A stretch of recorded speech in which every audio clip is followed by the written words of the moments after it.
Ցավոք սրտի, սիրելի հայ ժողովուրդ, Սյունիքում արյուն է, կրակոցներ, իրարանցում, անհասկանալի վիճակ, պետության ընդհանրապես բացակայության, պաշտպանության եւ պաշտպանվածության զգացումի ընդհանրական բացակայության վիճակ է տիրում Սյունիքում։ Նիկոլ Փաշինյանը կարողացավ թուլացնել ոչ միայն ոչնչացնել Արցախը, այլ թուլացնել Հայաստանի սահմանները այն աստիճան, որ այսօր Հայաստանի ողջ երկայնքով Հայաստանի-Ադրբեջանի սահմանում Հայաստանը գտնվում է ճնշված եւ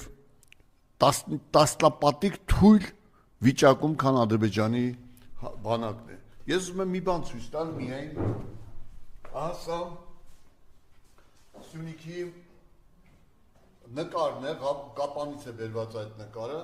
որը ցույց է տալիս այրոպորտի դիմացի բլուրները։ 1992 թվականի ապրիլին Սիսիանի, Մեղրի,